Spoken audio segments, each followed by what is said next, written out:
me, thought Jonathan, waiting for the denunciation. He's seen my photograph. Listened to my description. In a minute, he'll stop smiling. I'm Dickie Roper, a lazy voice announced as the hand closed round Jonathan's and briefly owned it. My chap's booked some rooms here. Rather a lot of them. How'd you do? Belgravia slur, the proletarian accent of the vastly rich. They had entered each other's private space. How very good to see you, Mr. Roper, Jonathan murmured. English voice to English voice. Welcome back, sir. And poor you, what a perfectly ghastly journey you must have had. Wasn't it rather heroic to venture aloft at all? No one else has, I can tell you. My name's Pine. I'm the night manager. He's heard of me, he thought, waiting. Freddie Hamid told him my name. What's old Meister up to these days? Roper asked, his eyes slipping away to the beautiful woman. She was at the newsstand, helping herself to fashion magazines. Her bracelets kept falling over her hand, while with the other she continually pushed back her hair. Tucked up with his Ovaltine and the book, is he? Hope it's a book, must say. Jeds, how you doing, darling? Adores magazines. Addict. Hate the things myself. It took Jonathan a moment to realize that Jeds was the woman. Not Jed, a single man, but Jeds, a single woman, in all her varieties. Her chestnut head turned far enough to let them see her smile. It was puckish and good-humored. I'm just fine, darling, she said bravely, as if she were recovering from a knock. Herr Meister is unavoidably tied up tonight, I'm afraid, sir, said Jonathan, but he does enormously look forward to seeing you in the morning when you're rested. You English, Pine. Sound it. To the Corsair. Wise man.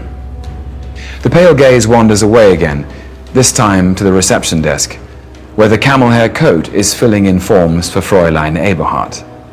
You proposing marriage to that young lady, Corky? Roper calls. That'll be the day, he asks Jonathan in a lower tone. Major Corcoran. My assistant, he confides with innuendo. Nearly there, Chief, Corky drawls and lifts a camel hair arm. He squared his legs and pushed out his rump like somebody about to play a croquet shot. And there's a tilt to his haunches that by nature or intent suggests a certain femininity. A heap of passports lies at his elbow. Only got a copy of a few names, God's sake, not a 50-page contract, Corks. It's the new security, I'm afraid, sir, Jonathan explains. The Swiss police insist. There seems to be nothing we can do. The beautiful Jeds has chosen 3 magazines, but needs more. She's perched one slightly scuffed boot pensively on its long heel, with the toe pointing in the air.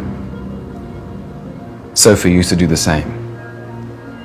Mid-20s, Jonathan thinks. Always will be. Been here long then, Pine? Wasn't here last time round, was he, Frisky? We'd have noticed a stray young Brit. Nor we, said the blazer, eyeing Jonathan through an imaginary gun slit. Cauliflower ears, Jonathan noticed. Blonde hair going on white. Hands like axe heads. I make it 6 months, Mr. Roper, almost to the day. Where were you before that? Cairo, Jonathan replied, light as a spark. The Queen Nefertiti. Time passes, like time before a detonation.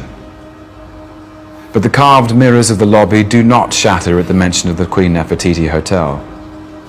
The pilasters and chandeliers hold still. Like it, did you? Cairo? Loved it. What made you leave the place then if you were so high on it? Well, you did, actually.